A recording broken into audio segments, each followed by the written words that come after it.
Good evening and welcome. This is Channel 1 Weekend. It's the Saturday edition. Welcome as we bring you up to speed on the latest happenings within the country as well as beyond our borders. I am Rose Gakwo and our sign language interpreter is Lucy Mora. Being the Saturday edition that tells you it's going to be a sporty affair, but of course we'll be lining up all other stories and get into that segment a little bit later right within this bulletin. But first, we take a look at the day's highlights.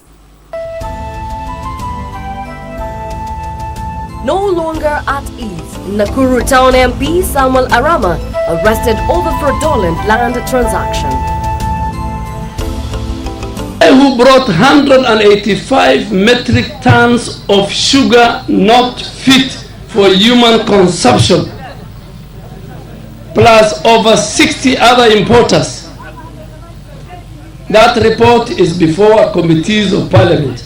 Getting to the bottom of the matter, parliamentary committee is set to begin probe as crackdown on contraband sugar intensifies. And President Kenyatta wants the Nairobi-Naivasha SGR line complete ahead of next year's Madaraka Day celebrations.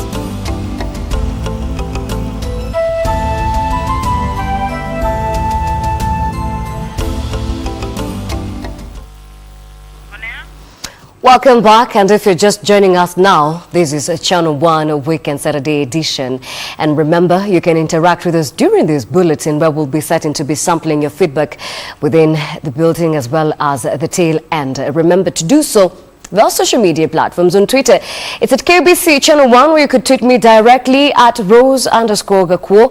You can also get us on Twitter at KBC Channel 1. On Facebook, same handle at KBC Channel 1, or write as a text beginning with where you are viewing us from. 22162 22162. Right on your screen is the SMS number that you could do so through. So kindly, let's get talking and let's begin the bulletin. Nakuru Town West Member of Parliament Samuel Arama is set to face 6 charges in court on Monday after being arrested by Ethics and Anti-Corruption Commission in connection with fraudulent land transaction.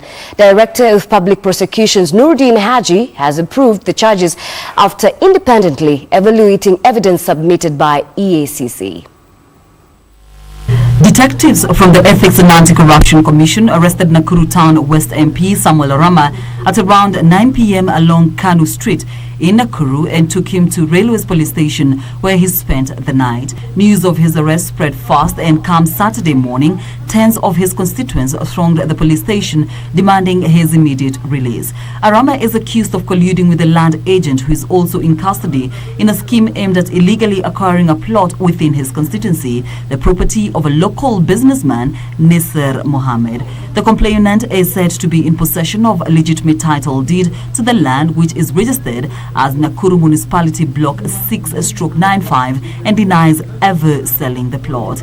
In a press statement to Newsroom's Director of Public Prosecution Nurdin Haji said there is sufficient evidence proving Arama colluded with the land's registry offices in Nakuru to fraudulently acquire the said parcel of land. The DPP has therefore approved 6 charges against the accused, namely abuse of office, conspiracy to defraud, making document without authority, uttering a document with intent to deceive, obtaining registration of land by false pretenses, and knowingly misleading an investigator. Honorable Samuel Arama is a member of parliament. He cannot be able to run away. All we expected the EACC to do is to summon him via a letter, a call, for him to be able to visit their offices and so that he can be able to answer to the allegations which were brought before him. However, Arama's lawyer Samson Nyagaka says the land ownership row has been simmering for the last 12 months and terms the case as overdue, saying it is politically motivated as it lacks a definite complainant. Tukiangalia katika hiyo makaratasi, hii ni kesi ya shamba. Vile tuko hivyo, procedures zote zimefanywa. All the procedures have been done. The story from the horse's mouth, that is Honorable Samuel Arama, it is true that it is not about wanting to defraud. He was sold some piece of land and he did the due diligence by going to the Ministry of Lands, got a search for that land, got the owner of that land, and did the due diligence of following the due process. Nakuru Town East Legislator David Gikaria says Rama's detention is in breach of the law after police denied him bond. 2 other agents linked to the case are still at large and police are pursuing them for questioning. The faces behind the importation of counterfeit sugar could be made public on Monday when a joint sitting of the Agriculture and Cooperative Committee of the National Assembly commenced a probe on the matter. Leader of majority in the National Assembly, Aden Duale, says he has forwarded names of the barons to the 2 committees tasked with investigating the ongoing sugar scandal. Duale spoke even as the crackdown on illegal sugar continued Saturday, where hundreds of bags of sugar were confiscated in a warehouse in Mombasa. A day after the arrest of Kenya Bureau of Standards boss Charles Ongwae in the ongoing war against counterfeits, Majority Leader Aden Duale says more dirt will be revealed beginning Monday. Duale says those behind the importation of contaminated sugar must be held accountable. They will account for their relatives, for their business, before a committee of parliament. The Kenya Bureau of Standards had on Thursday admitted the sugar samples tested so far at high levels of copper, raising fears over the health of Kenyans who could have consumed the product. We must know who are sugar importers, who are maize importers, who are doing drugs, who are destroying our forest. All these things must come out. The country must be cleaned. On Saturday, the government continued with its crackdown on contraband, sealing off a go-down in Mombasa, where 80,000 bags of sugar were recovered. We got some information from concerned members of public that a go-town, a store near Bandari College, some characters were changing some sugar from some sacks, and it is believed that the said sugar was expired. Hydro P Limited, however, says it is running a legitimate business, claiming that the impounded sugar had been imported legally. There is a step which I have there behind, and I also showed it to them. The bags, when they get torn, I pile them up. And then I write to cabs seeking permission for rebagging. It's all done officially. Mombasa Urban Division OCPD Eliud Munari says tests will be conducted to ascertain whether or not the sugar is fit for human consumption. For Channel 1 Weekend, I am Edward Kabas. Thank you, Edward Kabasu, for that report. President Uhuru Kenyatta has challenged the contractor of the Nairobi-Naivasha Standard Gauge Railway Line to honor the June 2019 completion timeline. The president said the railway line should be operational by Madaraka Day celebrations next year. On Saturday, President Uhuru Kenyatta toured the Kiangombe, the site of Phase 2 of the Standard Gauge Railway project. The head of state family stating the construction of the Nairobi-Naivasha railway line should be completed on time. He witnessed the installation of bridge girders across the Nairobi National Park, which is a critical part of the ongoing extension of the SGR line. The 120-kilometer stretch was launched in October 2016 and will traverse 5 counties of Nairobi, Kajiado, Kiambu, Nakuru and Narok. Vice President of the Communication Construction Company, Shane Yun, assured the President that the project will beat the deadline. Transport Cabinet Secretary James Macharia said mechanisms have been put in place to ensure compensation grievances are addressed without delaying the project. 49% of the 150 billion shillings project has already been completed, co-financed by the Kenyan and Chinese governments. Deputy President William Ruto now says he's not worried about 2022 succession politics, but focused on delivering the Jubilee Manifesto. Speaking in Moi, Naikara Secondary School in Narok County, during a fundraiser, Ruto called on leaders to prioritize development projects, a yardstick which he says will be used by the electorate to identify leaders come the next general elections. Deputy President William Ruto spent the better part of Saturday in Narok County at a fundraiser for Moi Naikara Secondary School. And here, 2022 succession politics dominated the discourse, with Ruto maintaining he is focused on delivering the Jubilee pre-election pledges. Sisi hao ndio unajua sasa ikifika siku ya maendeleo ya kujenga shule mnanitafuta. Lakini siku ya kupiga kura mnatafuta mganga. Hiyo ni ungwana kweli? Hiyo ni ungwana? Ninyi mko na maneno. Na nitawastaki kwa Mungu. Unasikia nyinyi? Ruto at the same time took issue with some leaders whom he claimed were using propaganda to undermine the development record of the government. Hakuna vile tunaweza kukubali rekodi ya Jubilee, ya reli, ya barabara, ya sitima, ya maji ati ichezewe shere na watu wa fitina, na watu wa porojo, na watu wa propaganda, ama kuangusha yale malengo ya Big Four na manifesto ya Jubilee tukielekea mbele. But leaders accompanying the deputy president were more inclined towards discussing the dynamics of the next general elections, vowing to marshal support for Ruto's presidential ambition. Utaenda na tunakusupport kwa sababu kila mahali unaenda kufanya maendeleo. Si tulidanganya serikali? Sisi tulipata, lakini ikifika kura hatukudeliver vile inatakikana, lakini kuna mahali zingine ambayo ilideliver. Phase 1 ilikuwa inaongozwa na Uhuru Muigai Kenyatta. Hiyo tumetimiza. Phase 2 ni ile ambao ya 2022 na 2027 ambao wewe ndio utaongoza, na hiyo kwa Mwenyezi Mungu tutatimiza kwa Mwenyezi Mungu. Sisi tumesema kwa hii mwaka 4 mwaka 5 waja tupee nyinyi nafasi. Waja tupee nyinyi nafasi. Their vote of confidence for the deputy president coming as a section of Nairobi ODM legislators dared their coast counterparts who have openly supported the Ruto presidential bid to leave the party and seek fresh mandate from the electorate. Hawa wajumbe ama wabunge ambao wanabweka kule Mombasa, tuwasema hivi, watoke kwa chama cha ODM, wa resign kwa bunge, waende wasimame na hiyo chama ambao wanaunga mkono ama mtu anaunga mkono, tuone wamepata fresh mandate kwa raia, watoke kwa mambo ya ODM. Na sisi tunasema waondoke na waondoke kabisa. We know that you occupy the seats you occupied because of one Raila Amolo Odinga. Raila has not said he will not be a candidate, and we are cautioning them to go slowly, because otherwise the party will crack the whip. ODM! Samson Kitavi, Channel 1 News. Asante. Education Cabinet Secretary Amina Mohamed says the government, through the Kenyan National Qualification Authority, is working on a plan that will see skills acquired outside formal education recognized in efforts aimed at empowering vulnerable populations. Amina was speaking at the Kenyatta International Convention Center during celebrations to mark the International Day of Widows. Here's the story.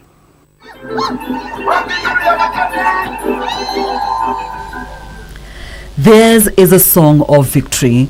Victory even in the face of solitude created by the death of their spouses. They came together to mark the International Day of Widows, and though their scars remain, they have chosen to soldier on for the sake of their children.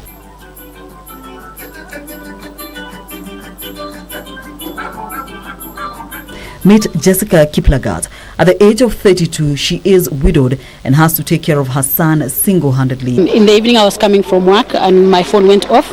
So when I reached the house, I charged the phone and put it on. The first two messages on my Facebook Messenger were like, it's a dark evening for all of us. And then another one says, when was the last time you spoke to Major Morel? It's like he was involved in a plane crash. So that's how I got to know the news. Her late husband, Major Sammy Morel, was a pilot at the 50 Air Cavalry Battalion. He died in the line of duty in 2015 on his way back from Somalia. When we went to pick the body from Memorial, he asked me, kwa nini daddy amewekwa kwa hiyo kitu? But you see, even my husband did not have a body, so we did not view. So he did not view. So they just reconstructed the body to look like a body, and on the head he was put a helmet. So my son was asking me, kwa nini daddy amevalishwa helmet? And then daddy anapelekwa wapi? So I told him he's gone. Praxidis is also a widow. She's among many other women whose life's trajectory was altered with the death of her husband, who also served in the disciplined forces. I thank God because personally I was working and my friends stood with me, his colleagues stood with me, so at least I was left with some money to pay school fees for my children. I wonder what happens for a widow whose husband has died and she has not been given some money, she's not working. That widow really goes through a hard way. And the kids really suffer. The long wait to find the fate of her husband's death, she says, was traumatizing. Immediately that thing happens, let them send somebody to you immediately and let you know. These guys have parents. Let the parents know. They have brothers. If my brother had been communicated in an official manner, he would not keep on calling me and stressing me up. I was actually stressed and I felt bad. You even get mad. You don't know where to start and what to do. Their story mirrored in dozens of other widows whose fate have seen them walk along a lonely path with the society doing little to heal their wounds. And then the compensation process was taking so long because now the in-laws also wanted some of the amount. And even actually I haven't received it till today because it's still a process and it's in court. Yeah, so it hasn't been easy raising him alone. I remember that time when my husband passed away, everybody was umeachiwa pesa. And you get other people wanasema, this lady's got so much money, yet you don't have money. You have not even been compensated, and even if you are compensated, that money still really goes for the children fee. Education Cabinet Secretary Amina Mohammed, however, says the narrative is set to change, with the Ministries of Health, Public Service and Education working together to provide a dignified avenue to transfer skills acquired by women in home-based care. Today, I will direct the Kenya National Qualifications Authority to work with the State Department of Post-Training and Skills Development to set in place mechanisms for the recognition of prior learning, prior experience to improve access to qualifications for all of you, thus promoting skills development and lifelong learning. And as they marked the day, the women here had renewed hope that despite their loss, life has offered them an opportunity to honor their late spouses by ensuring that they give their children an opportunity to prosper. Yes, our husbands have passed on. We cannot turn the hands of time. He's gone, he's gone. You need to pick up the pieces and move on.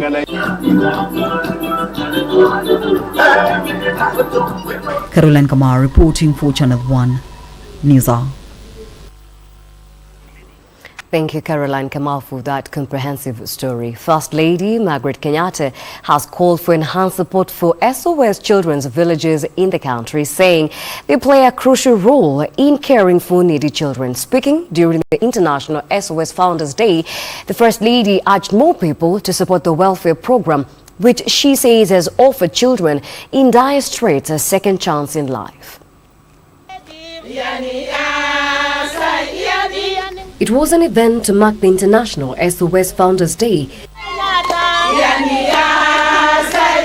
a program that plays a crucial role in rescuing needy children into friendly home-like environments while offering them parental support. First Lady Margaret Kenyatta taking the time to call for enhanced support for the Children's Villages program. The SOS villages have given them a family where they have experienced love, built lasting relationships and strong bonds of community.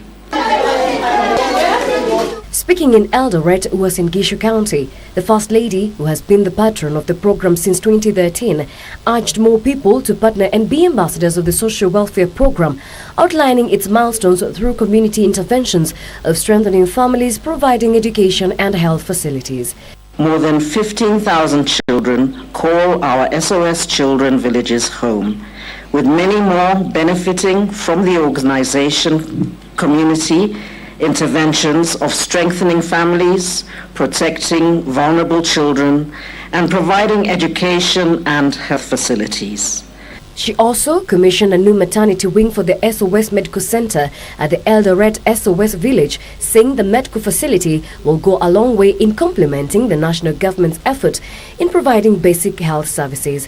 Political leaders present at the event lauding the Children's Village initiative as well as the government's efforts in universal healthcare, saying they have transformed health services. This maternity is actually going to serve a whole ward called Kapsoya where we are seated, and the population of Kapsoya ward as per 2009 population and housing census was about 20,000.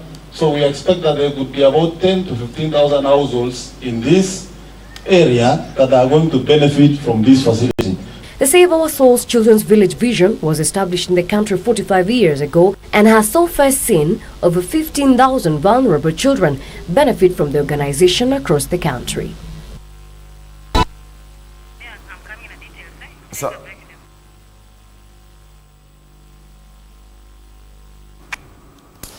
Well, there we are. As you see, Daniel Lohome has already joined me right here. That means we're breaking into sports news. How are you, Ahome? I'm very well. I'm also very well. It's been a very interesting day for me. I saw crazy stuff today at the Moi International Sports Center, Kasarani. I remember I could hear you giving the commentary, and of course you will be unveiling to us, the team that's going to be representing us in Nigeria come August. Yes, and also for all the sad things that have happened around the rugby scenes, the Kenyan rugby team won in Morocco today. Their first ever win against Morocco. So that's part of what is lined up in the sport next. Well, there you have it. That tells we have a very comprehensive package right there from the sports desk. We'll give you that shortly after this break.